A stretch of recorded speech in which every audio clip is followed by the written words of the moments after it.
Good morning सभी को। मैं ऋषि आप सबका स्वागत करता हूं आज की अपनी इस क्लास में। हम लोग नंबर सिस्टम पढ़ रहे थे।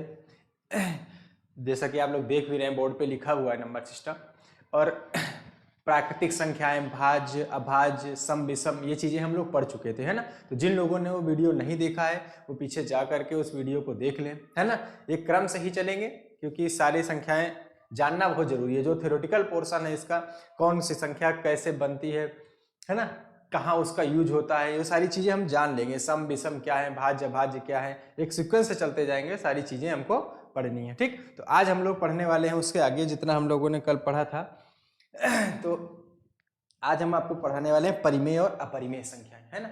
हमने कल बोला था वीडियो के लास्ट में कि परिमेय अपरिमेय आपको कल बताएंगे। ठीक, ये परिमेय अपरिमेय से क्वेश्चन अक्सर एग्जाम में आपको दिखाई देता है ना। कभी दो संख्याएं देके पूछ देता है कि बताइए इनके बीच में दो परिमेय संख्या कौन सी होगी, है ना। चार ऑप्शन दे देगा अलग अलग। या कभी पूछ देता है, जैसे टेट के एग्जाम में पूछा गया है कि दो परिमेय संख्याओं के मध्य कितनी परिमेय संख्याएं संभव है ना। ऐसे बहुत सारे क्वेश्चन आपके एग्जाम में आते रहते हैं। तो आज हम लोग सबसे पहले देखेंगे परिमेय संख्या। ठीक, परिमेय संख्या। अब देखिए परिमेय संख्या कहा किसे जाता है। परिमेय संख्या, है ना, किस संख्या को परिमेय संख्या कहा जाता है।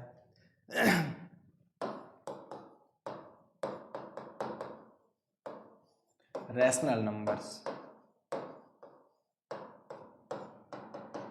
ठीक, तो ये चीज आप पहले भी पढ़े होंगे कहीं ना कहीं कि जब किसी संख्या को p बटा q के रूप में लिखना संभव हो, वो संख्या कैसी संख्या कहलाती है, परिमेय संख्या। तो पहले थोड़ा सा इसमें लिख देते हैं, उसके बाद बताते हैं आपको कैसे।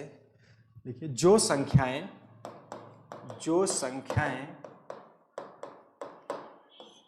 p बटा q के रूप में लिखी जा सकती हैं। अभी हम इसके बारे में बताते हैं क्या है। p बटा q के रूप में लिखी जा सकती हैं,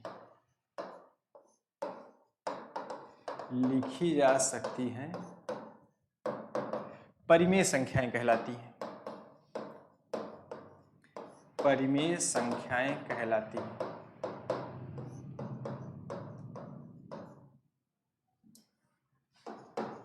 परिमेय संख्याएं कहलाती हैं। ठीक, जो संख्याएं p बटा q के रूप में लिखी जा सकती हैं वो क्या कहलाती हैं, परिमेय संख्या कहलाती हैं। लेकिन एक शर्त होती है। शर्त क्या होती है, जहां p और q पूर्णांक होंगे। अब देखिए यही चीज हम आपको कल समझाने की कोशिश कर रहे थे। अब हमने यहाँ पूर्णांक कह दिया, अब आपको ये नहीं पता कि पूर्णांक क्या होते हैं, तो फिर समस्या हो जाएगी सवाल में, है ना। जहां p और q पूर्णांक होंगे या होते हैं, लेकिन q का मान 0 के बराबर नहीं हो सकता। ऐसा क्यों? क्योंकि हमने कहा p बटा q के फॉर्म में, है ना। और अगर हम p का मान 1 रख दें, q का मान 0 रख दें, तो इसका मान क्या आ जाता है, इनफाइनाइट, है ना। ये परिमेय संख्या नहीं है। इसलिए एक बाउंडेशन है हमारे पास कि जो p और q का मान होगा वो दोनों पूर्णांक होंगे। अब पूर्णांक का मतलब आप कल पढ़ चुके हैं पिछली क्लास में, है ना। जिन लोगों ने वीडियो नहीं देखा है वो उस वीडियो को पहले देख ले। ठीक, पूर्णांक का मतलब होता है ऋणात्मक संख्या, शून्य और धनात्मक संख्या, ये सारी मिलकर क्या बना रही थी, पूर्णांक बना रही थी, है ना। इसका मतलब है कि जो p और q के मान हैं वो माइनस में भी हो सकते हैं, शून्य भी हो सकते हैं और धनात्मक संख्याएं भी हो सकती हैं। लेकिन एक बाउंडेशन है उसके पास, क्या, कि q का मान कभी भी 0 नहीं हो सकता। वो क्यों नहीं हो सकता, क्योंकि जब किसी संख्या के बटे पे 0 लिखते हैं तो उसका मान क्या हो जाता है, अनंत। तो p बटा q के फॉर्म में लिखने का मतलब है कि एक भिन्न के रूप में उस संख्या को लिखा जा सकता है, लेकिन उसमें शर्त ये होगी कि उस भिन्न का जो हर होगा वो कभी भी शून्य नहीं हो सकता है। ठीक, अब देखिए कौन कौन सी किस किस तरह की संख्याएं परिमेय संख्या के अंतर्गत आती हैं। ठीक, देखिए हम आपको दिखाते हैं। अगर एग्जाम्पल के तौर पे हम लेना चाहें तो किस किस तरह की संख्याएं हमारे पास होंगी। जैसे हम कहें कोई भिन्न में लिखी हुई संख्या है, ऐसे 2/3, कलर नहीं दिख रहा क्या, ऐसे हम लिख दें 3/5 इस तरीके से, है ना।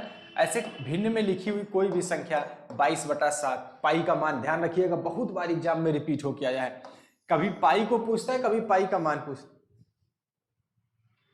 ठीक।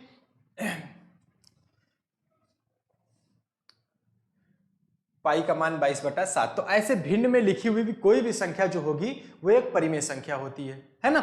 या फिर कोई संख्या धनात्मक हो, ऐसे 1 2 3, है ना, कोई धनात्मक संख्या मतलब प्राकृतिक संख्याओं के अंतर्गत जो हमने पढ़ी थी। या फिर शून्य हो, अभी हमने कहा कि p/q में कोई भी अंक, पूर्णांक p और q दोनों पूर्णांक होंगे, लेकिन q का मान 0 नहीं होगा, तो क्या p का मान 0 नहीं रख सकते, ऐसे रख दे, इसका मान क्या आ जाएगा 0, है ना। तो फिर शून्य भी परिमेय संख्या के अंतर्गत आएगा। कोई माइनस में लिखी हुई संख्या हो, ऐसे ऋणात्मक संख्या हो, तो चाहे धनात्मक संख्याएं हो, चाहे ऋणात्मक संख्याएं हो, चाहे शून्य हो, सारे किसके अंतर्गत आते हैं, परिमेय संख्या के अंदर। या फिर इस तरीके से लिखी हुई भिन्न की संख्या है ना, कोई भिन्न लिखी हुई है, ये कैसी है, पूर्णांक संख्या है, अरे सॉरी परिमेय संख्या है ना। तो परिमेय संख्या या फिर ऐसी संख्याएं जो पूर्ण वर्ग होती हैं, जैसे हम लिख दे √4, √9, है ना, √16, ये क्या है, पूर्ण वर्ग संख्याएं। ऐसे मत लिखिएगा √5, ये पूर्ण वर्ग संख्या नहीं है, ये कभी भी परिमेय संख्या नहीं हो सकती है, ठीक। तो रूट के अंदर लिखे हुए ऐसे मान जो पूर्ण वर्ग होते हैं, जैसे इसका मान आप बता सकते हैं 2, इसका 3, इसका 4, है ना। तो रूट के अंदर लिखी हुई ऐसी संख्याएं जो कंप्लीट वर्ग होती हैं, वो सारी कैसी संख्याएं होती हैं, परिमेय संख्याएं।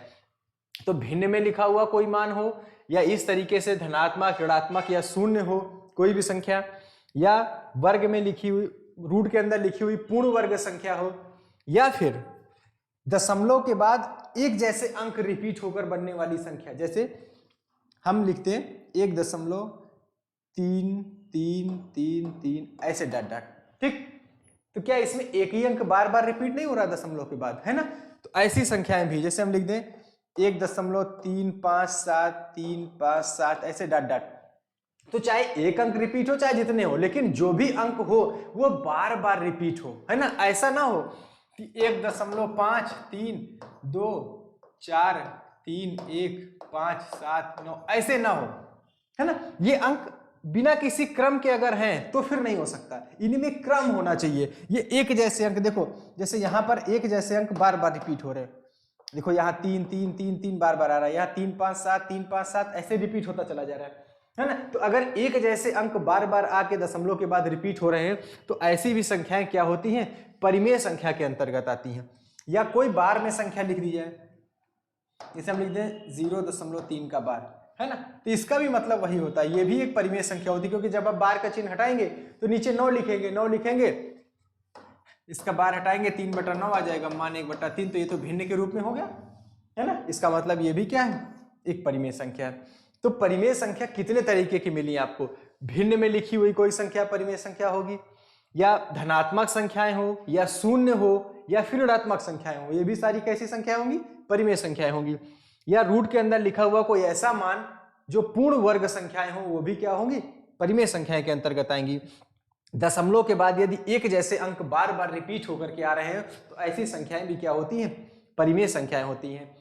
या फिर बार में लिखी हुई कोई संख्या, है ना, कोई संख्या बार में, जैसे कोई भी मान हो सकता है, ऐसे हो 3 7 5 ऐसे बार लगाओ, कितने अंक पे है वो उससे मतलब नहीं है, लेकिन बार पे लिखी हुई संख्याएं भी क्या होती हैं, परिमेय संख्या के अंतर्गत आती हैं, ठीक। कर लेंगे। अब देखो परिमेय संख्या से एक सवाल भी पूछा जाता है आपके एग्जाम में, जैसे क्वेश्चन लिख देगा ऐसे कि 1/3 और 1/4 के मध्य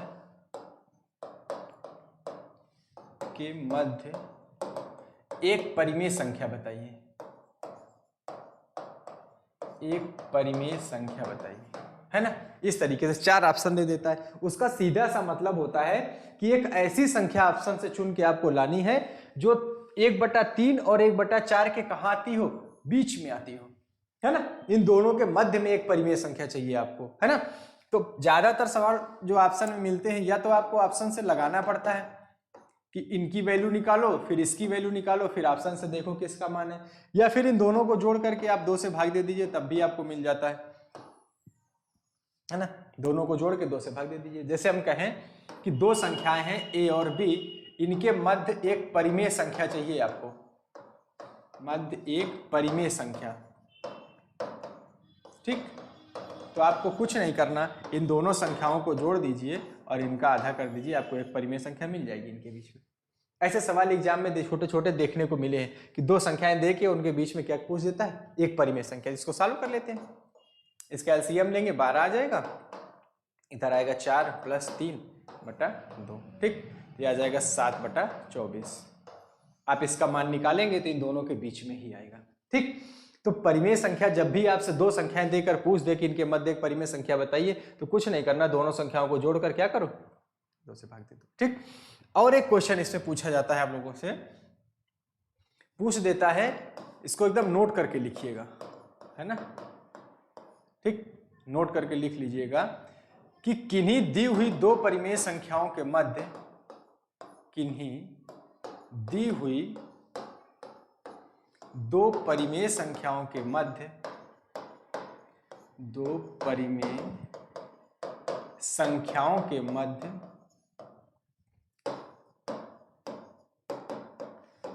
अनंत परिमेय संख्याएं संभव है।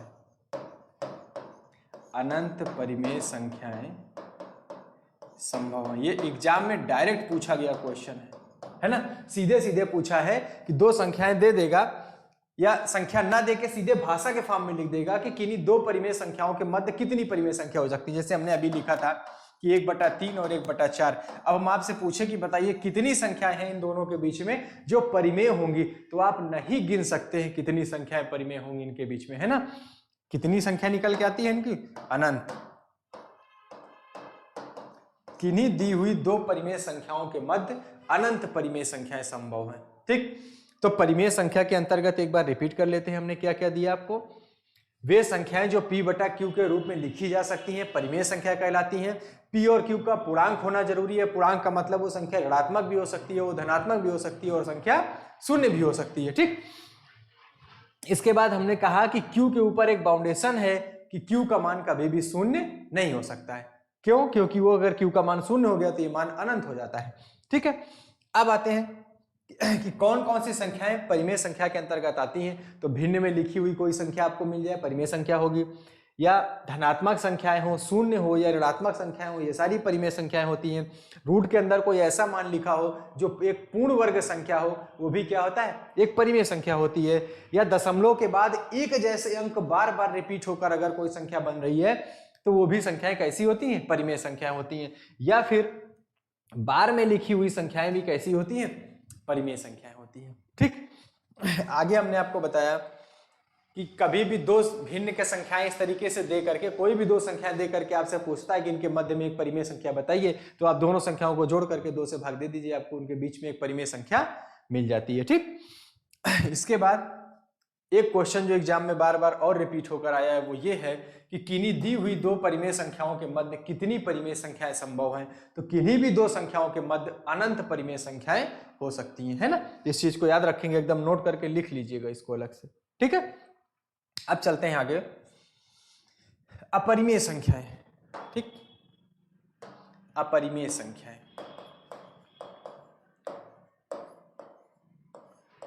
अपरिमेय संख्याएं,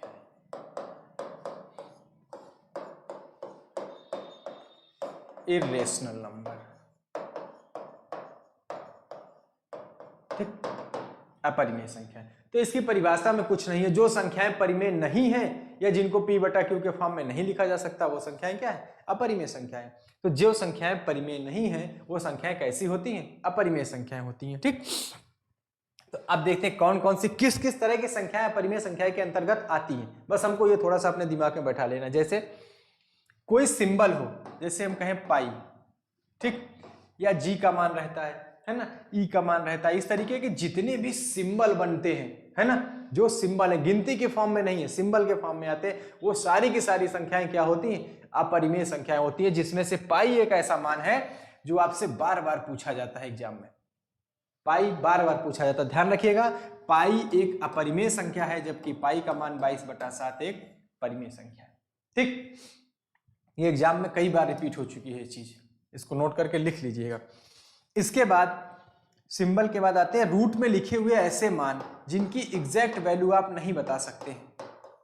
जैसे अंडर रूट 4 का मान आप बता सकते हैं 2 है, इसलिए अंडर रूट 4 एक परिमेय संख्या है, लेकिन अंडर रूट 2 का मान आप डायरेक्ट नहीं बता सकते क्योंकि ये पूर्ण वर्ग संख्या नहीं है। तो अगर रूट के अंदर ऐसी संख्या लिखी है जो पूर्ण वर्ग नहीं है तो फिर वो संख्या कैसी होगी? अपरिमेय संख्या होगी। या अपरिमेय के साथ कोई जोड़ घटाना कर दे हम ऐसे, तब भी इनके मान में कोई फर्क नहीं पड़ने वाला है, तब भी ये क्या रहेंगी? अपरिमेय ही रहेंगी। चाहे हम गुणा कर दें और चाहे कुछ जोड़ दें, भाग दे दें, कोई फर्क नहीं पड़ता। अगर एक संख्या अपरिमेय है तो ये फिर अपरिमेय ही बनाएगी। ठीक, अपरिमेय के साथ हम एक परिमेय को जोड़ रहे हैं तब भी दोनों कंडीशन में हमको अपरिमेय संख्या ही मिल रही है। या फिर ऐसी संख्याएं, देखो 3 तरीके की संख्याएं होंगी। कोई सिंबल लिखा हो वो अपरिमेय संख्या होती है, रूट में ऐसे मान लिखे हो जिनका पूर्ण वर्ग नहीं होता है, जो पूर्ण वर्ग संख्या नहीं होती है, वो भी संख्याएं कैसी होती हैं? अपरिमेय संख्याएं होती हैं। इसके बाद रूट में ऐसी संख्याएं जो अपरिमेय हैं, ऊपर हमने देखी, इनमें कोई परिमेय संख्या जोड़ी घटाई जाए तब भी वो संख्या कैसी होती है? अपरिमेय। अब अगला देखते हैं, जैसे हम कोई संख्या ऐसे लिख दें, दशमलव के बाद ऐसे मान लिख रहे हैं लेकिन इनमें कोई क्रम नहीं है। हमने परिमेय में देखा कि उनके रिपीटिशन में एक क्रम था, है ना। एक क्वेश्चन इसमें पूछा गया है ऐसे, ये एग्जाम में लिख के पूछा गया है कि परिमेय है कि अपरिमेय संख्या, तो इसमें थोड़ा सा कंफ्यूजन होता है, लगता है ना कि एक क्रम चल रहा है, लेकिन क्रम नहीं है। देखिए एक बार 1 0, एक बार 2 0, एक बार 3 0, ऐसे जीरो की संख्या लगातार बढ़ रही है, ये क्रम नहीं है, ये बिना क्रम की संख्या है। और ये क्वेश्चन आपके एग्जाम में पूछा गया है कि ये 1.010100100001, ये कैसी संख्या है? तो ये अपरिमेय संख्या है, क्योंकि यहाँ पे 1 0 है, फिर 2 0 है, फिर ये एक जैसा क्रम नहीं है। अगर एक जैसा क्रम होता तो ऐसे होती 0 1 0 1 0 1, ये एक जैसा क्रम है ना। इसमें एक जैसा क्रम नहीं है, ये बार बार जीरो की संख्या क्या है? घट बढ़ रही है। तो इस तरह की सारी संख्याएं क्या होती हैं? अपरिमेय संख्याएं होती हैं, चाहे वो सिंबल के फॉर्म में हो, चाहे ऐसी संख्या हो जो पूर्ण वर्ग नहीं है, रूट के अंदर लिखी है, या फिर इनके साथ कोई जोड़ा घटाया जाए, या ऐसी संख्याएं जो दशमलव के बाद एक जैसे मान रिपीट नहीं होते हैं, वो भी संख्याएं क्या होती हैं? परिमेय संख्याओं के अंतर्गत आती हैं। याद रख लेंगे। तो परिमेय और अपरिमेय दोनों तरह की संख्याएं आपने देख ली।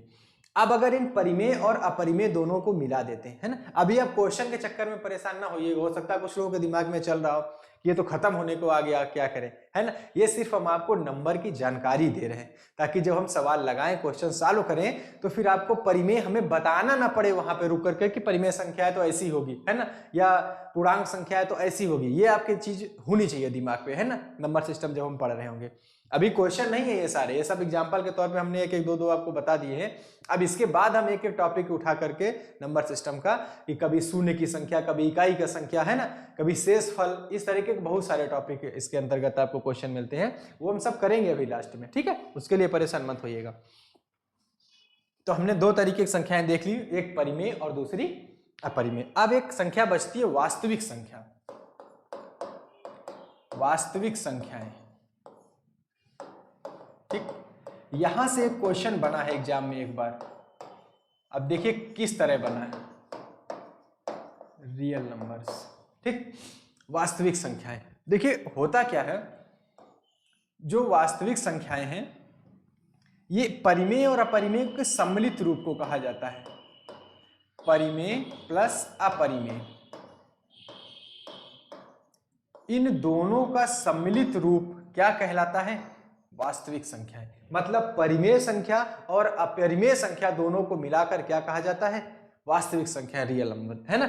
इसका मतलब है कि जितनी भी, ध्यान से सुनिएगा भाषा को, इसी भाषा का प्रयोग करके एग्जामिनर ने सवाल बनाया, जितनी भी परिमेय संख्याएं हैं वो सब किसके अंदर आएंगी? वास्तविक संख्या के अंदर आएंगी। जितनी भी अपरिमेय संख्याएं हैं ये भी सब किसके अंदर मिलेंगी आपको? वास्तविक। क्योंकि परिमेय और अपरिमेय दोनों मिल करके किसको बना रहे हैं? वास्तविक संख्या को। इसका मतलब दुनिया में जितनी परिमेय संख्या होंगी वो सब वास्तविक संख्या के अंतर्गत आ जाएंगी, जितनी भी अपरिमेय संख्याएं वो भी सब किसके अंदर चली जाएंगी? वास्तविक संख्या के अंदर।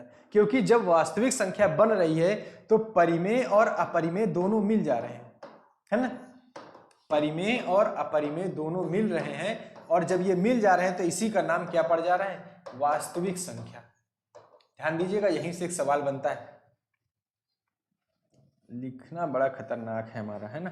समझ जाएंगे आप लोग कुछ दिन बाद, थोड़े दिन देखेंगे जहाँ तब आपको समझ में आने लगेगा किस भाषा में हम लिखते हैं, है ना। परिमेय और अपरिमेय इन दोनों को सम्मिलित रूप से क्या कहा जाता है? वास्तविक। इसका मतलब है कि अगर ये बॉक्स वास्तविक संख्या का है, ये एक बॉक्स हमने बनाया कि अगर ये बॉक्स एक वास्तविक संख्या का बॉक्स है तो इसके अंदर कौन कौन बैठा है? परिमेय और अपरिमेय। मतलब हम परिमेय को खोजने निकलेंगे तब भी वो वास्तविक के बॉक्स के अंदर मिलेगा, अपरिमेय को खोजने निकलेंगे तब भी वो वास्तविक के बॉक्स के अंदर हमको मिलेगा। इसका मतलब हम कहें कि जितनी भी परिमेय संख्याएं हैं वो सब वास्तविक के अंतर्गत आती हैं और जितनी अपरिमेय संख्याएं वो भी सारी वास्तविक के अंतर्गत आती हैं। लेकिन प्रत्येक वास्तविक संख्या या रियल नंबर परिमेय संख्या होगा, ये आप कैसे कह सकते हैं, है ना। देखिए 4 सेंटेंस हम इसी पे लिखते हैं, वो पूछे गए हैं भाषा के फॉर्म में लिख के। पहला कि प्रत्येक वास्तविक संख्या, चाहे पहले प्रत्येक परिमेय संख्या, प्रत्येक परिमेय संख्या एक वास्तविक संख्या है, एक वास्तविक संख्या है।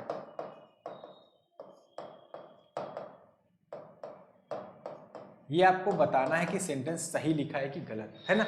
ये बात जो लिखी गई है ये सही है या नहीं सही है, ठीक। दूसरा है प्रत्येक अपरिमेय संख्या, प्रत्येक अपरिमेय संख्या एक वास्तविक संख्या है, एक वास्तविक संख्या है।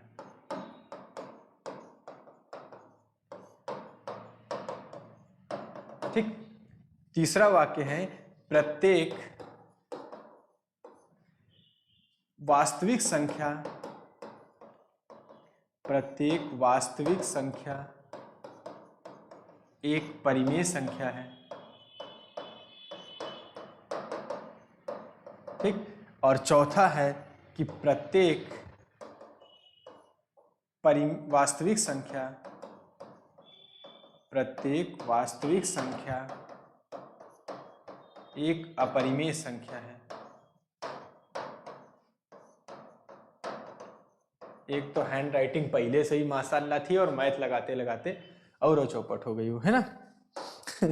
चलिए अब देखिए, ध्यान दीजिएगा, हमने अभी कहा कि जब परिमेय और अपरिमेय ये दोनों मिल जाएंगी, ठीक, तो जो ये बॉक्स तैयार हुआ इसी का नाम क्या पड़ जाता है? वास्तविक संख्या, ठीक। इसका नाम है वास्तविक संख्या, ठीक है। परिमेय और अपरिमेय जब दोनों मिली तो बनी हमारी क्या? वास्तविक संख्या है।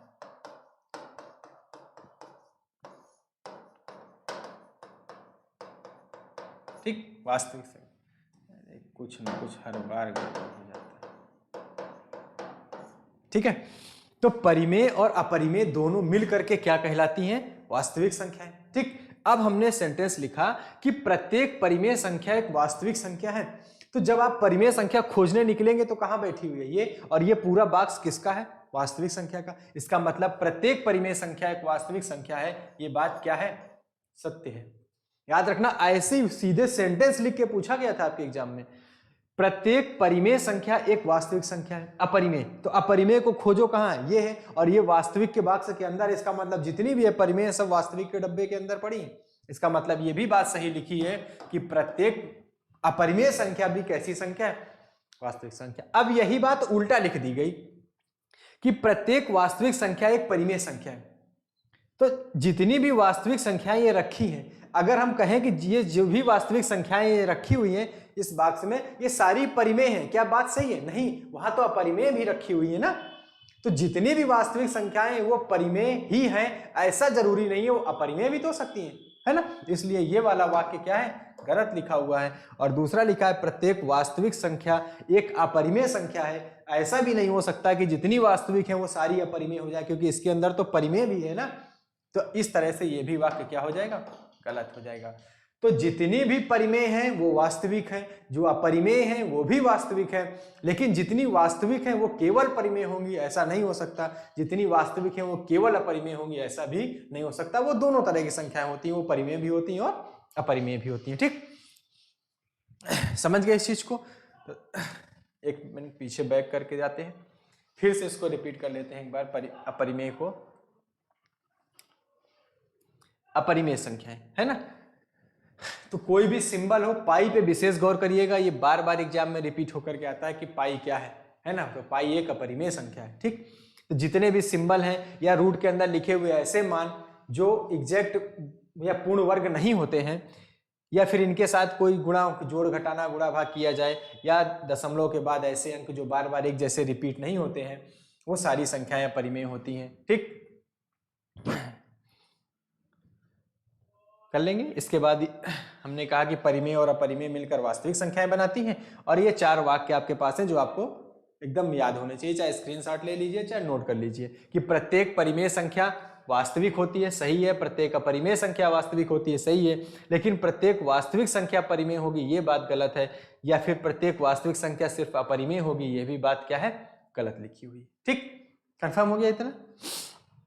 अब चलते हैं आगे, है ना। इमेजिनरी नंबर से आपको मतलब नहीं, ना वो आपके सिलेबस में होते हैं, ना उनसे कोई आपका लेना देना है। ठीक है, अब आते हैं हम लोग अपनी गिनती पे, थोड़ा सा क्वेश्चन की तरफ चलते हैं। आज थोड़ा सा बेस देंगे आपको हम क्वेश्चन का, अगली क्लास से अलग अलग टॉपिक वाइज क्वेश्चन करते चले जाएंगे जिस जिस टाइप से वो एग्जाम में आते हैं। ठीक, आज हम अपनी गिनती के बारे में थोड़ा सा बात करते हैं, है ना, जो हम 1 से लेकर 100 तक बचपन से पढ़ते आ रहे हैं, है ना, स्कूल जब से जाना शुरू किया तब से गिनती पढ़ रहे हैं, अभी भी उसको पूरा जान नहीं पाए हैं।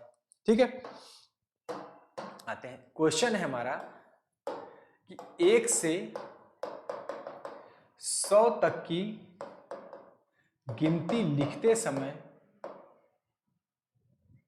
1 से 100 तक की गिनती लिखते समय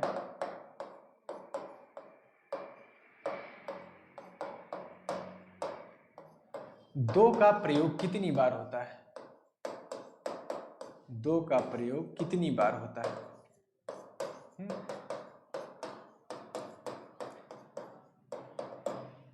ये एक व्यवहारिक चीज भी है ना। देखते हैं आप मोहल्ले में कई लोग ऐसे होते हैं जो इस तरह के सवाल आपसे करते रहते हैं। अच्छा, स्कूल गए थे, बताओ 100 की गिनती में कितनी बार 1 आता है ना। ये एग्जाम में भी आपसे पूछा गया है कि 100 तक गिनती लिखते समय 2 का प्रयोग कितनी बार होता है। तो सिर्फ 2 ही के बारे में नहीं जानेंगे, 1 2 3 4 5 6 7 8 9 और 0 सब के बारे में जानेंगे कि कौन सा अंक गिनती में कितनी बार आता है। ठीक, ये सब ऐसे सवाल हैं जो मुफ्त के नंबर आपको देके जाते हैं जब भी एग्जाम में आ जाते हैं, है ना, क्योंकि एक बार इनको याद कर लो, ये फिर जीवन में कभी बदलने वाले थोड़ी हैं। चाहो तो आप पूरी गिनती लिख के देख लो एक बार कौन अंक कितनी बार आया, या फिर हम आपको बता दे रहे हैं कि कौन सा अंक कितनी बार आता है। तो देखो 2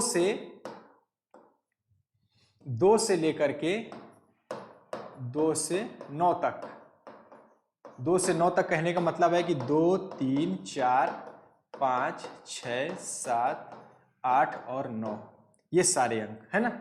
2 से लेकर 9 तक, चाहे वो 2 हो, चाहे 3 हो, चाहे 4 हो, चाहे 5 हो, चाहे 6 हो, चाहे 7 हो, चाहे 8 हो, चाहे 9। तो 2 से लेकर 9 तक जितने भी अंक हैं, ये सारे के सारे अंक कितनी बार रिपीट होते हैं हमारी गिनती के अंदर? 20 बार रिपीट होकर आते हैं। 2 भी 20 बार, 3 भी 20 बार, 4 भी 5 6 7 8 9, ये सारे अंक कितनी बार आते हैं? 20 बार रिपीट होकर आते हैं। ठीक, इसके बाद जो 1 है, 1 ये कितनी बार आता है? 21 बार आता है। ठीक, इसके बाद बचा 0, तो 0 कितनी बार आता है? 11 बार आता है। अब चाहो तो आप जोड़ सकते हो कितने अंक हैं, अभी हम करवाएंगे वैसे भी क्वेश्चन। तो अपनी गिनती को पहले जान लो कि कौन सा अंक कितनी बार आता है 100 तक की गिनती लिखते समय। तो 2 से लेकर 9 तक के जितने अंक हैं वो सारे के सारे कितनी बार रिपीट होते हैं? 20 बार रिपीट होकर के आते हैं। मतलब 2 गिनेंगे तो 20 मिलेंगे, 3 गिनेंगे तो वो भी 20 मिलेंगे। ठीक, ऐसे ही जो 1 है ये कितनी बार रिपीट होता है? 21 बार आता है। और जो 0 है वो कितनी बार रिपीट होकर के आता है? 11 बार आता है। ठीक, याद रख लेंगे इतने अंकों को। 2 से 9 तक के अंक 20 बार, 1 आता है 21 बार और 0 आता है 11 बार रिपीट होकर आता है। ठीक, याद रख लेंगे। अब चलते हैं आगे, देखो इनसे क्वेश्चन कैसे पूछे जाते हैं। इन सारे इसी चीज का इस्तेमाल करके आप इसको याद रखिएगा कि 1 से 100 तक की गिनती का जो आप प्रयोग कर रहे हैं उसमें 2 से लेकर 9 तक के किसी भी अंक की बात करेंगे वो 20 बार रिपीट होकर के आएगा। जब 1 की बात करेंगे तो 21 बार आएगा और जब 0 की बात करेंगे तो वो 11 बार आएगा। एकदम लिख लीजिए और रट जाइए इस चीज को। अब देखिए क्वेश्चन कैसा पूछा जाता है आपके एग्जाम में। आपसे पूछेगा एग्जामिनर कि 200 से 400 तक की संख्याएं लिखते समय 200 से 400 तक की संख्याएं लिखते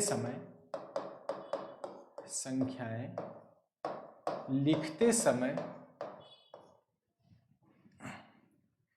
5 का प्रयोग कितनी बार होगा? 5 का प्रयोग कितनी बार होगा? ध्यान दीजिएगा, इसमें 2 तरीके के सवाल मिलते हैं आपको। ठीक, 5 का प्रयोग कितनी बार होगा? ध्यान देना, हमने पूछा कि 200 से 400 तक की यदि संख्याएं लिखी जाए तो वहां पर 5 का प्रयोग कितनी बार होता है, जबकि 1 से 100 तक की गिनती लिखते समय 5 कितनी बार आता है? 20 बार।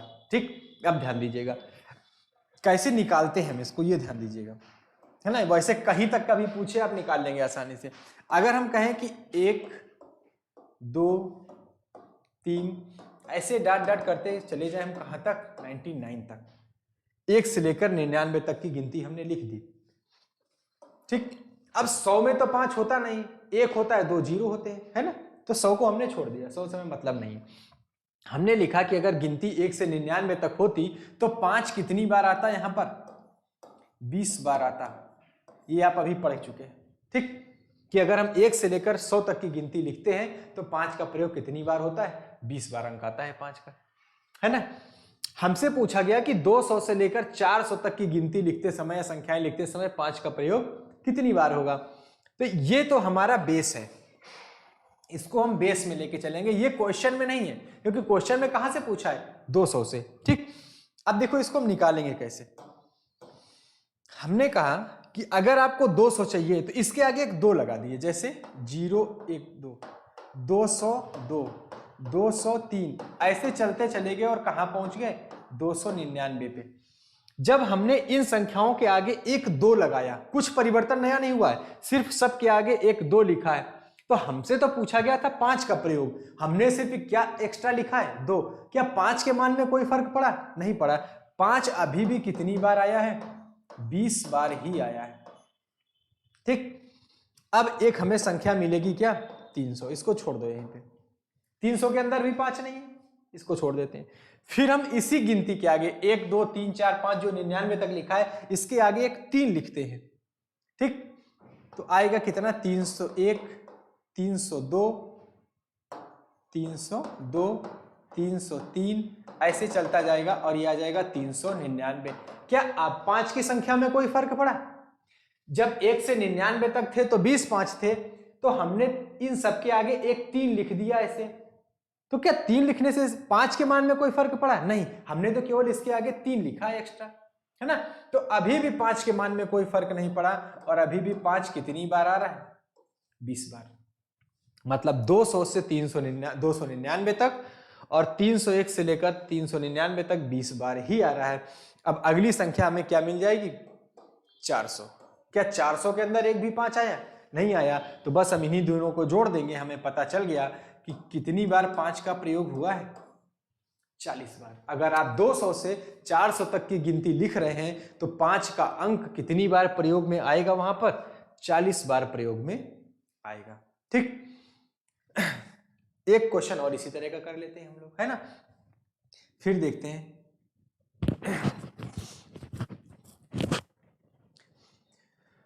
अगला हम लिखें कि 300 से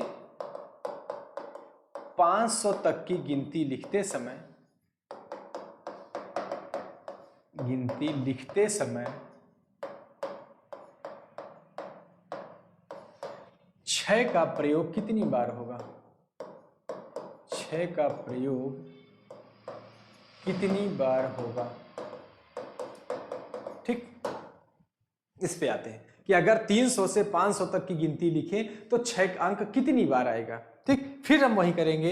ये हमारा बेस है 01 02 03, ऐसे करते करते 099, और यहाँ पर कितनी बार आता है 6 का अंक?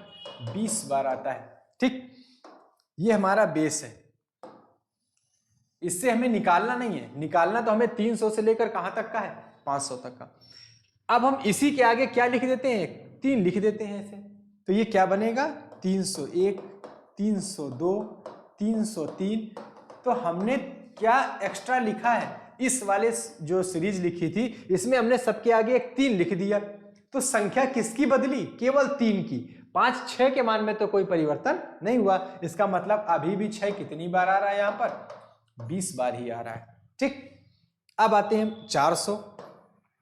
400 में 6 नहीं है, फिर इसके आगे 4 लिखना शुरू करते हैं। 401, 402, 403, है ना, ऐसे चलते जाते हैं 499 तक। अभी भी कितनी बार आएगा? 20 बार, क्योंकि जब हमने इस सीरीज में आगे 4 लिखना शुरू किया तो क्या संख्या 6 के मान में कोई परिवर्तन किया हमने? नहीं, सिर्फ 4 का मान परिवर्तित हुआ। अब अगली संख्या हमको क्या मिल जाएगी? 500। यहां पर भी 6 का प्रयोग नहीं है, तो फिर हमें पता चल गया कि अभी भी 5 कितनी बार आया है? 6 कितनी बार आया है? 40 बार। तो जब हम 300 से 500 तक गए तो हमें कितनी बार 6 का प्रयोग मिला? 40 बार। अब देखिए, एक संख्या ऐसा भी सवाल आपसे पूछा जाता है, ये कर लेंगे कि नहीं? बहुत आसान सा काम है। अब अगर हम आपसे कहें कि 301 से 700 तक की संख्याएं लिखते समय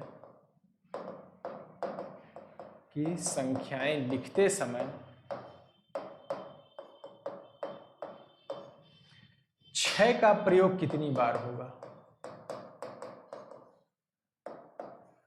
6 का प्रयोग कितनी बार होगा?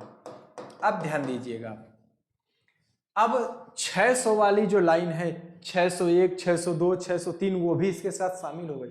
अभी तक हम जो निकाल रहे थे वो अंक सीरीज में कहीं नहीं आ रहा था। जैसे अगर हम आपसे कहें तो आप ऐसे लिखेंगे 01, 02, 03, डॉट 099, और हमने कहा कि 1 से 100 तक गिनती लिखेंगे तो 6 का प्रयोग कितनी बार होता है? 20 बार होता है। ये हमारा बेस है।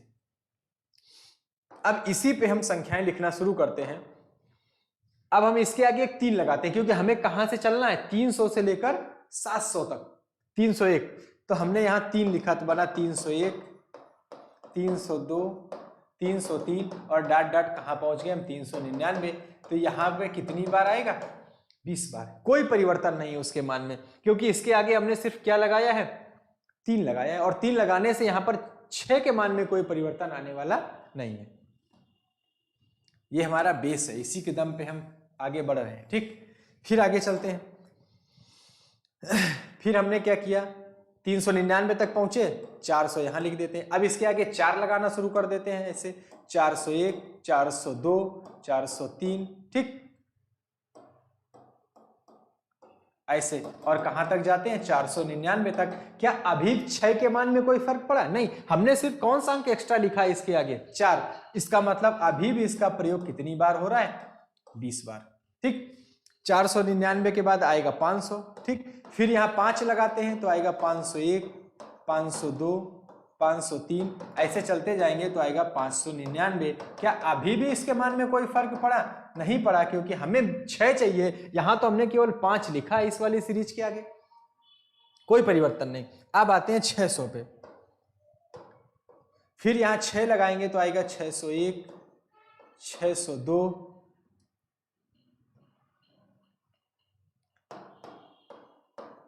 603, और डॉट डॉट चलते चलते कहां पहुंचे हम? 699।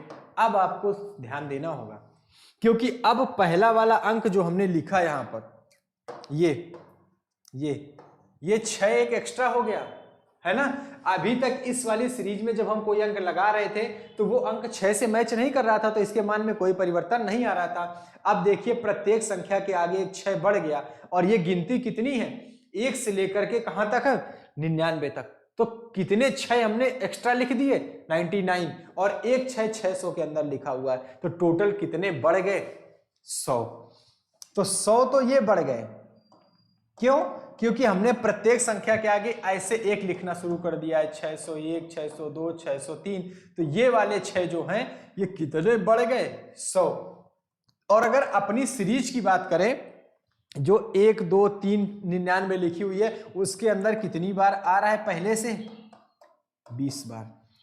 तो 20 बार तो हमारी सीरीज में था ही इस वाली में, और जब प्रत्येक संख्या के आगे हमने एक 6 लिख दिया तो 106 और बढ़ गए।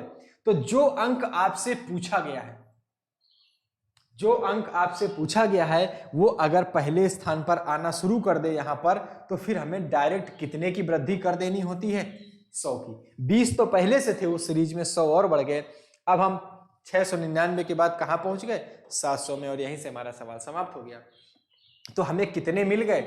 20 20 40 20 60 और 100, टोटल कितनी बार आ गया? 160 बार। कर लेंगे, आसान सा काम है। और ऐसे सवाल एग्जाम में पूछे गए हैं कई बार कि 5 का प्रयोग कितनी बार हुआ है, 6 का प्रयोग कितनी बार हुआ है, 7 का प्रयोग कितनी बार हुआ। तो हमें कुछ नहीं करना होता, एक बार पीछे वाले टाइप को देख लेते हैं। बस हम करते क्या हैं, 0 1 2 3 4 5 ऐसे लिख देते हैं, है ना, 99 तक, और देख लेते हैं यहाँ वो अंक कितनी बार आता है। फिर देखते हैं कि जब हम इन संख्याओं को आगे बढ़ाएंगे तो 301 आएगा, फिर 401 आएगा, फिर 500 के आगे हमको जाना ही नहीं, तो क्या कभी 601 आएगा? जब 601 आएगा ही नहीं तो ये अंक हर बार उतनी ही बार रिपीट होगा जितनी बार वो 1 से 100 के बीच में आता है। जब पूछा जाने वाला अंक, जैसे हम इसी में यहां पर 800 कर देते हैं, ऐसे 800 तक, है ना, कि 800 तक बताओ, तो फिर 601 602 603 607 रास्ते में मिलता हमको, और मिलता तो फिर डायरेक्ट कितने की वृद्धि कर देता हो? 100 की वृद्धि। तो जो अंक आपसे पूछा गया है, अगर वो इस सवाल की तरह अगर वो पहले स्थान पर आया है, तो फिर आपकी जो बेसिक सीरीज थी उस सीरीज में ये कितने की वृद्धि कर देता है? 100 की वृद्धि कर देता है। ऐसे करके आप जोड़ लेंगे, आसानी से कर लेंगे, आसान सा काम है। अब आते हैं एक टाइप और देखते हैं सवाल का। एक क्वेश्चन हमसे पूछा जाता है कि बताइए 1 से 100 तक की 1 से 100 तक की गिनती लिखने के लिए, गिनती या संख्याएं कुछ भी कहें, लिखने के लिए कितने अंकों की आवश्यकता होगी? कितने अंकों की आवश्यकता होगी?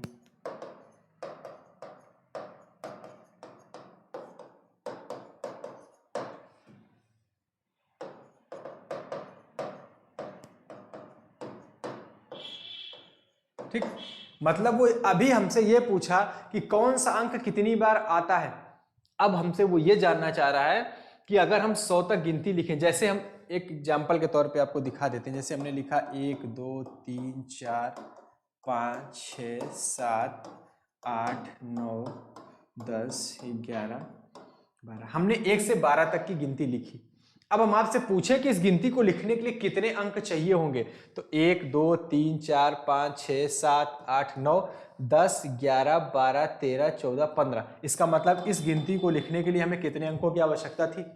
15 अंक। कहने का मतलब है कि अगर कोई 2 अंक की संख्या है तो इसमें 2 अंक है ना। अगर हम कहीं ऐसे लिखते 111 112 तो ये 3 अंक की संख्या है, तो इस संख्या को लिखने के लिए कितने अंक चाहिए होंगे? 3। तो हमसे ये पूछा जा रहा है कि अगर पूरी गिनती लिख दी जाए 1 से 100 तक और फिर अंकों को गिना जाए तो कितने अंक आएंगे, है ना। बचपन से पढ़ रहे हैं आप गिनती को, कभी गिन के देखें कितने अंक होते हैं उसमें। ठीक, तो अब पहले एक छोटा सा सवाल करते हैं इसमें, क्वेश्चन को थोड़ा छोटा क्वेश्चन लेते हैं, देखो करके देखते हैं। जैसे हम कहें कि 1 से 50 तक, ठीक, अगर 1 से 50 तक की गिनती लिखी जाए तो कितने अंक आएंगे, टोटल कितने अंकों की आवश्यकता होगी हमको। फिर हम आपको बताते हैं इसमें क्वेश्चन कैसे पूछे गए एग्जाम में। ठीक, तो पहले ध्यान देंगे कि जो 1 अंक की संख्याएं होती हैं, जब हम गिनती लिखते हैं तो 1 2 3 4 5 6 7 8 9, कितनी संख्याएं 1 अंक की मिलती है हमको? 9 संख्याएं होती हैं जो कितने अंक की होती हैं? 1 अंक की। फिर हम आपसे कहें कि कितनी संख्याएं ऐसी हैं जो 2 अंक की होती हैं, कितनी संख्याएं ऐसी मिलती हैं जिनमें 2 अंक आते हैं? तो 10 11 12 13 14 15 ऐसे कहां तक? 99 तक, 99 तक। तो कितनी संख्याएं होती हैं टोटल? 90 संख्याएं होती हैं। ऐसे हम आपसे कहें कि बताइए 3 अंक की कुल कितनी संख्याएं होती हैं, तो आप एक 0 और बढ़ा दीजिए, कितनी संख्याएं होती हैं? 900। अगर हम आपसे कहें कि 4 अंक की कुल कितनी संख्याएं होती हैं तो आप एक जीरो और बढ़ा दीजिए, इसमें कितनी संख्याएं होंगी? 9000। और ये क्वेश्चन आपके रेलवे ग्रुप डी में पूछा गया है एक बार, 4 अंक की, कि 4 अंक की कुल कितनी संख्याएं होती हैं। तो कितनी संख्याएं? 5 अंक की पूछे एक जीरो और बढ़ा दीजिए, 6 अंक की पूछे एक जीरो और बढ़ा दीजिए, है ना, कर लेंगे, बहुत आसान सा काम है। तो 1 अंक की कुल कितनी संख्याएं? 9 संख्याएं। 2 अंक की कुल कितनी संख्याएं? 90 संख्याएं। 3 अंक की कितनी संख्याएं? 900 संख्याएं। 4 अंक की कितनी संख्याएं? 9000। ऐसे हम बढ़ते चले जाए, ये अधिकतम संख्या है। जैसे हम कहें कि 1 से लेकर 50 तक की गिनती लिखी जाए, तो क्या 50 तक में पूरी 90 2 अंक की संख्याएं आ जाएंगी? नहीं आएंगी भाई। यहां तो 9 संख्याएं 1 अंक की हैं, उसके आगे कितनी संख्याएं बची? 50 में से 9 घटा दीजिए तो कितनी? 41 संख्याएं हैं जो कितने अंक की हैं? 2 अंक की हैं, है ना, ये 1 अंक की है। तो हमें ये देखना पड़ेगा कि जो संख्याएं हमसे पूछी गई हैं उसमें कितनी 1 अंक की संख्याएं शामिल है, कितनी 2 अंक की शामिल है और कितनी 3 अंक की, 4 अंक की, जितना भी हमसे पूछा जाए। ठीक, तो इसको नोट कर लेंगे कि आपके पास 1 अंक की टोटल संख्याएं कितनी होती हैं। जैसे हम कहें 100 तक की गिनती में, तो 1 से 100 तक की गिनती में 9 संख्याएं आएंगी 1 अंक की। इसके बाद 2 अंक की टोटल 90 संख्याएं होती हैं और गिनती 100 तक गई है, इसका मतलब 90 ये पूरी आई होंगी। और 3 अंक वाली कितनी संख्या है केवल इसमें? 1, है ना। ऐसे हम कह देते हैं कि 101 से 125 तक, तो 1 अंक वाली 9 हो जाती, 2 अंक वाली 90 हो जाती और 3 अंक वाली कितनी संख्याएं हो जाती? 26 संख्या। तो यही चीज हमको ध्यान देना है क्वेश्चन में कि कौन सी संख्याएं कितनी हैं, है ना। ये नोट कर लिए आप लोग, इसको हटा देते हैं। अब हम आते हैं अपने क्वेश्चन पे। हमसे कहा, पहले हम क्वेश्चन लगा रहे थे कि 1 से 50 तक, अगर 1 से 50 तक की संख्याएं लिखी जाए तो कुल कितने अंकों की आवश्यकता होगी। तो हमने देखा कि 1 से 9 तक, यहां तक कौन सी संख्याएं हैं? 1 अंक वाली, ठीक। और कितनी संख्याएं थी? 9 संख्याएं। इसका मतलब यहां पर कितने अंकों की आवश्यकता होगी? 9 अंकों की आवश्यकता होगी। फिर हम चलते हैं कहां से? 10 से 99 तक सारी 2 अंक की संख्याएं आती है। लेकिन ये सीरीज कहां तक पूछ रहा है हमसे? 50 तक का ही पूछ रहा है, 99 तक वो नहीं गया है। इसका मतलब हमें यहां क्या लिखना होगा? 10 से 50 तक। अब आपको यह पता करना होगा कि कितनी संख्याएं आई। तो इस 9 को ला करके इस 50 में माइनस कर दीजिए, आपको पता चल गया कितनी संख्याएं हैं? 41 संख्याएं हैं। और ये कितने अंक की हैं? 2 अंक की। इसका मतलब इनको लिखने के लिए कितने अंकों की आवश्यकता होगी? सॉरी, 82, ठीक, 50 तक। अब इनको जोड़ लेते हैं कि 82 और 9 91।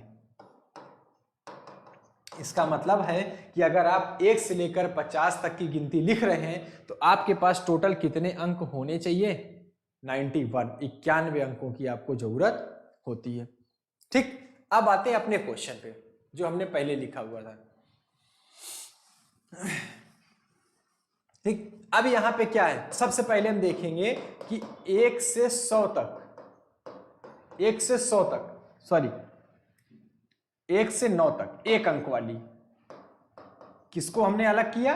1 अंक वाली कितनी संख्याएं? तो 1 से 9 तक में कितनी संख्याएं? 9 संख्याएं। और प्रत्येक संख्या में 1 अंक। इसका मतलब 1 अंक वाली संख्याओं को लिखने के लिए कितने अंकों की आवश्यकता होगी? हमें 9 अंकों की आवश्यकता पड़ेगी। ठीक, अब आते हैं 2 अंक की संख्याएं कहां से? 10 से शुरू होती हैं और कहां तक जाती हैं? 99 तक। और हमें जाना कहां तक है? 100 तक। इसका मतलब 99 तो आएगा। तो 99 तक टोटल कितनी संख्याएं? तो 2 अंक की संख्याएं कितनी हैं? 90। अब इस 9 को लाके 99 में माइनस कर दीजिए तो आपको पता चलेगा कि कितनी संख्याएं हैं आपके पास 2 अंक वाली। सॉरी, 90 संख्याएं हैं। और कितनी? 9 को 99 में माइनस किए तो टोटल कितनी संख्याएं हैं? 90 संख्याएं। और ये 2 अंक की हैं। इनको लिखने के लिए 180 अंकों की आवश्यकता होगी। अब हमें 99 तक पहुंच गए, अब बचा कौन? केवल 100। तो जब 100 की बात करेंगे तो ये 3 अंक की एक अकेली संख्या है। एक संख्या है और इसमें कितने अंक हैं? 3। तो इसका मान आएगा 3। अब इनको जोड़ देते हैं तो 9 3 12, 8 1 9। और इसका मतलब अगर आप 100 तक की गिनती लिखना चाह रहे हैं तो कितने अंकों की आवश्यकता होगी आपको? 192 अंकों की आपको आवश्यकता पड़ने वाली है। कर लेंगे, आसान सा काम है। पहले एक अंक की संख्याएं निकालेंगे तो 9 होती हैं, एक अंक से गुणा कराए तो टोटल 9 अंकों की आवश्यकता। फिर 10 से 99 तक गए तो इस 9 को 99 में माइनस करिए, आपको पता चल गया कितनी संख्याएं आगे हैं, 90 संख्याएं, और ये संख्याएं 2 अंक की हैं तो 180 अंकों की आवश्यकता होगी। फिर बचा हमारे पास 100। अब 100 एक संख्या के लिए है जिसमें 3 अंक है तो इसको लिखने के लिए 3 अंकों की आवश्यकता होगी। फिर इन अंकों को हमने जोड़ दिया तो टोटल 192 अंक आपको मिल गए। कर लेंगे आप। अब देखिए आपके एग्जाम में क्वेश्चन कैसे पूछा गया इस टॉपिक से, है ना। एक क्वेश्चन आपको दिखाते हैं। एग्जामिनर ने आपसे पूछा कि 350 पृष्ठों की एक पुस्तक है, 350 पृष्ठों की पुस्तक में पृष्ठ संख्या अंकित करने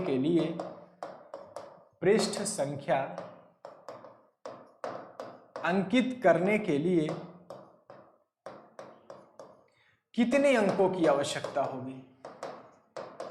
कितने अंकों की आवश्यकता होगी? यह क्वेश्चन आपसे एग्जाम में पूछा गया कि अगर एक पुस्तक है जिसमें 350 पृष्ठ हैं और इस पुस्तक में पृष्ठ संख्या अंकित करनी है तो कुल कितने अंक आपके पास होने चाहिए कि आप इसमें टोटल पृष्ठ संख्या अंकित कर पाए। ठीक, देखते हैं कैसे आएगा। फिर से हम वही काम करेंगे कि हम पहले लिखेंगे कि 1 से 9 तक, यहां तक एक अंक की संख्याएं होती हैं। बहुत आसान सा काम है, ध्यान से देखिएगा। 1 से 9 तक की संख्याएं देखेंगे, कितनी संख्याएं होती हैं? 9 संख्याएं होती हैं। और प्रत्येक संख्या में कितना अंक होता है? 1 अंक। इसका मतलब इन संख्याओं को लिखने के लिए कितने अंकों की आवश्यकता होगी? हमें 9 अंकों की आवश्यकता होगी।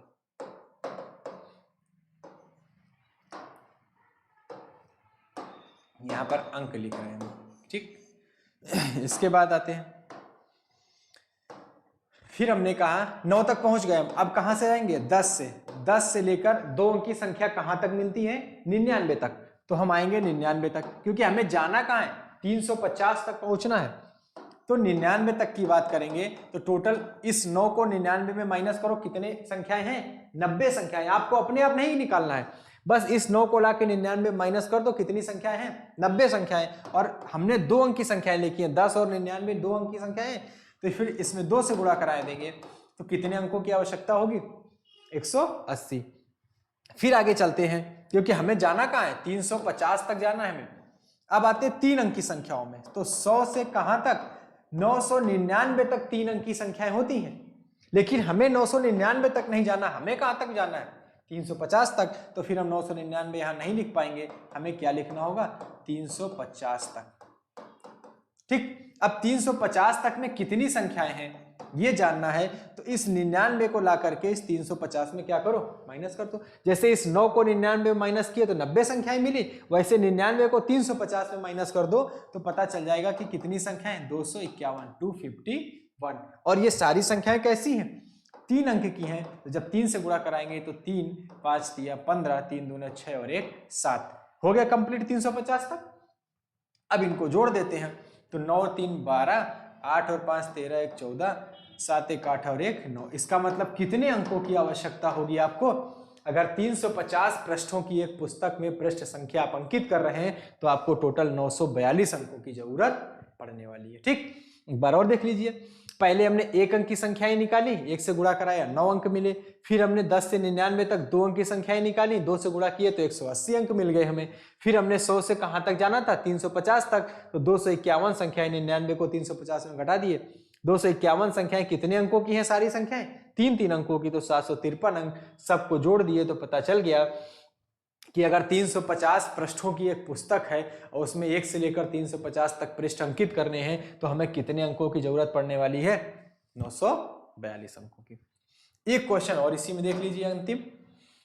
उसने पूछा था 366 पृष्ठों की एक पुस्तक में, 366 पृष्ठों की एक पुस्तक में पृष्ठ संख्या अंकित करने के लिए पृष्ठ संख्या अंकित करने के लिए कितने अंकों की आवश्यकता होगी? कितने अंकों की आवश्यकता होगी?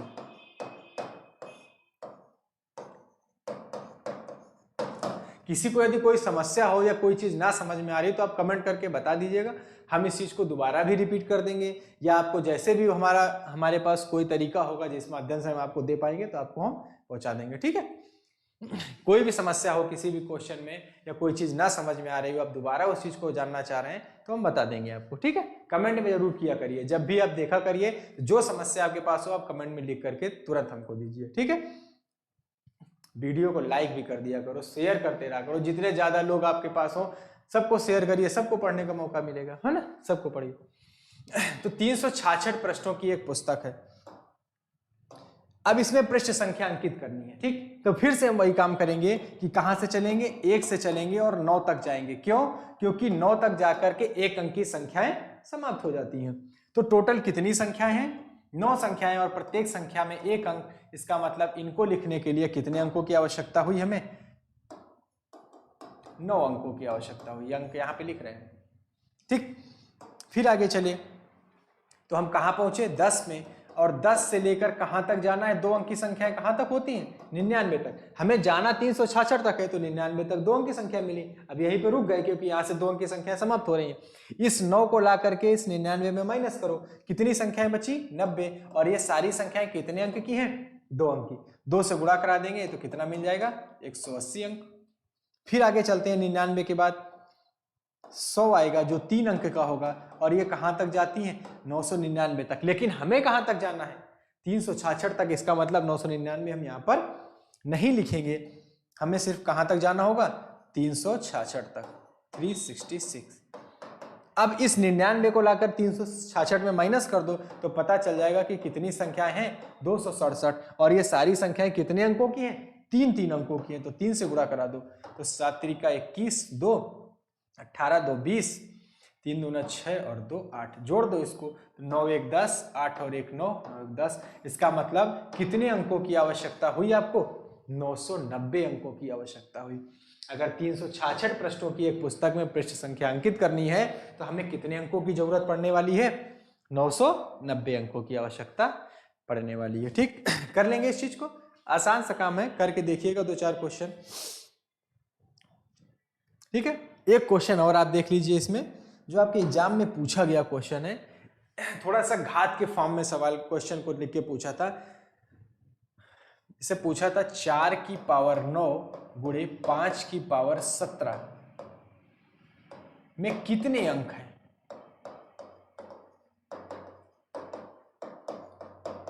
मतलब वो ये जानना चाह रहा था कि जो संख्या है 4 की पावर 9 और 5 की पावर 17 में कुल कितने अंक होंगे, ये आपको बताना है। कि जो ये संख्या बन के आएगी वो थोड़ा सा देखने में आपको अजीब लग रहा है। क्यों? क्योंकि आपको ऐसा लग रहा हो कि कैसे पता चलेगा कि 4 की घात 9 पहले निकाले, फिर 5 की पावर 17 निकाले, फिर आपको पता चले कि इनका गुणा कराइए, इतने अंकों की संख्या का गुणा कैसे कराएंगे। तो ये चीज जैसे ही आप सोच रहे हैं, इसका मतलब आप गलत डायरेक्शन पे जा रहे हैं ना। एग्जामिनर क्या नहीं जानता कि 5 का गुणा 17 बार करवाया जाए, 4 का गुणा 9 बार करवाया जाए, फिर उन दोनों संख्याओं को आपस में गुणा किया जाए तो कितना समय लगेगा, है ना। तो इस चीज को ध्यान दीजिए कि अगर आप इस तरीके से सोचने लगे क्वेश्चन को लेकर के, इसका मतलब आपकी डायरेक्शन सवाल में टोटली गलत हो गई, है ना। अभी एक टॉपिक मिलेगा, आगे आगे टॉपिक पढ़ाएंगे आपको कि शून्य की संख्या ज्ञात करना, वहां से इसको रिलेट किया जाएगा, है ना। अभी हम फिलहाल इसको बता देते हैं कि कैसे उसने निकाला था। वो ये जानना चाह रहा था कि आपको घातों के बारे में आप कितना जानते हैं और कैसे शून्य बनता है ये आप कितना जानते हैं। देखिए, जब भी किसी गुणनफल में शून्य आता है तो वहां 1 2 और 1 5 होते हैं, तभी वो जा करके एक 0 जनरेट कर पाते हैं। कोई भी गुणनफल जिसमें 2 या 5 में से कोई एक गायब हो जाए, कभी भी वो शून्य नहीं जनरेट कर सकता है अपने गुणनफल में। गुणनफल में 0 तभी आता है लास्ट में जब वहां पर 2 और 5 दोनों मौजूद होते हैं। इसी चीज का उसने फायदा उठाया और ये एक सवाल बना दिया और पूछ लिया कि बताओ अगर ये गुणा करके एक संख्या बनाई जाए तो कितने अंकों की संख्या बनेगी। कुछ नहीं करना, बहुत आसान सा काम है। बस आपको करना क्या है, इस 4 को तोड़ दीजिए 2 की पावर 2 में, ठीक, 2 की पावर 2 मतलब 4, इसकी घात 9 है और 5 की पावर 17 लिखा हुआ है। अब ये आया 9 दूना 18 मतलब 2 की पावर 18 और 5 की पावर 17, है ना, हुआ। अब हम करते क्या है, इस 2 की पावर 17 निकाल देते हैं क्योंकि 5 की पावर 17 है और हमें पता है कि 2 और 5 जैसे गुणा करते हैं एक 0 बन जाता है, और यही इस सवाल का बेस है पूरा। इसी के आधार पर वो इस सवाल को बनाया है कि 2 और 5 का गुणा जैसे ही आप करेंगे वो क्या बन जाता है, 0 बन जाता है। अब हम करेंगे क्या, हम इससे एक 2 को अलग कर देते हैं और 2 की पावर 17 को अलग कर देते हैं, 5 की पावर 17, ठीक। क्या कोई मान में फर्क पड़ा? संख्या तो अभी भी यही लिखी है, जब ये गुणा करेगा दोनों की घातें जुड़ जाएंगी और 2 की पावर 18 वापस बन जाएगा। अब इस वाली मान को एक साथ कर दो, कैसे, 2 गुणे 5 की पावर 17, क्या इसके मान में कोई फर्क पड़ा? अगर कोई संख्या ऐसे लिखी गई है, हम ऐसे लिख दें कि x स्क्वायर गुणे y स्क्वायर, तो हम इसको ऐसे भी लिख सकते हैं कि x और y का एक साथ स्क्वायर, दोनों का मतलब एक ही है, दोनों की घात अपने अपने में बढ़ जाएगी। तो वही काम हमने किया कि दोनों की घात अगर एक जैसी लिखी थी तो हमने क्या किया, उन दोनों को एक साथ रख करके एक घात एक साथ लगा दी। तो जब हम इसका गुणा करेंगे तो 5 और दूना 10, 10 की पावर कितनी निकली, 17। अब हम बता सकते हैं, अब हमारा काम आसान हो गया। अब देखिए एक चीज और आप जानिए जहां पे आपको कंफ्यूजन बहुत ज्यादा होता है कुछ लोगों को, अगर हम लिख दें 10 की पावर 2, इसका मतलब है कि 10 के बाद कितने जीरो हैं, 2। अगर हमने लिखा है 10 की पावर 5, इसका मतलब 10 के बाद कितने जीरो आने वाले हैं, 5। यही तो मतलब होता है, इस 1 के बाद कितने जीरो होंगे, 5। 10 की पावर 2 का मतलब 1 के बाद कितने जीरो लगने वाले हैं, 2, ठीक। इसका मतलब है कि 10 की पावर 17 का मतलब है कि यहां पर कितने अंक आने वाले हैं, 17 जीरो आएंगे, तो 17 अंक तो इसके पास है, और एक अंक कौन लिखा है आगे, 2 का गुणा है, इसका मतलब एक अंक ये हो गया। तो एक अंक तो ये 2 है और इसके बाद 17 जीरो है इसके पास, तो एक अंक और 17 अंक टोटल मिलाकर कितने अंकों की संख्या बनने वाली है, ये 18 अंक की संख्या बनने वाली है ना भाई। 10 की पावर 2 का मतलब 100, तो 2 जीरो और 1 1, तो कितना हो गया, 3 अंक की संख्या बनी। 10 की पावर 5 का मतलब 5 जीरो और 1 1, तो कितने अंक की संख्या बनी, 6 अंक की संख्या बनी। ऐसे 10 की पावर 17, तो 17 तो जीरो है और एक संख्या आगे 2 का गुणा है तो 2 हो गया, तो 2 के बाद 17 जीरो लिखे हुए, तो 17 अंक तो जीरो से मिले और एक अंक 2 है, टोटल कितने अंक की संख्या बनी है, 18 अंक की संख्या बन गई, है ना। तो क्वेश्चन अच्छा था, एग्जाम में पूछा हुआ क्वेश्चन है, कर लेंगे। तो आज हम लोगों ने देखा परिमेय संख्या, अपरिमेय संख्याएं, फिर दो संख्याओं के मध्य कितनी परिमेय संख्या होंगी या एक परिमेय संख्या कैसे निकाली जाती है, फिर हमने आपको बताया कि कैसे आप संख्या में अंक ज्ञात रखेंगे, 100 की गिनती लिखते समय या 500 700 तक कहीं तक जा रहे हैं तो कौन सा अंक कितनी बार आता है, ऐसे सवाल भी आपके एग्जाम में पूछे गए, ठीक। और लास्ट में हमने आपको बताया कि 1 से 100 तक की गिनती लिखनी हो या 1 से 500 तक, 600, 10,000 कहीं तक जाना हो, है ना, कितने भी अंक लिखने हो, वहां तक जाने के लिए आपको कितने अंकों की आवश्यकता पड़ती है, ठीक।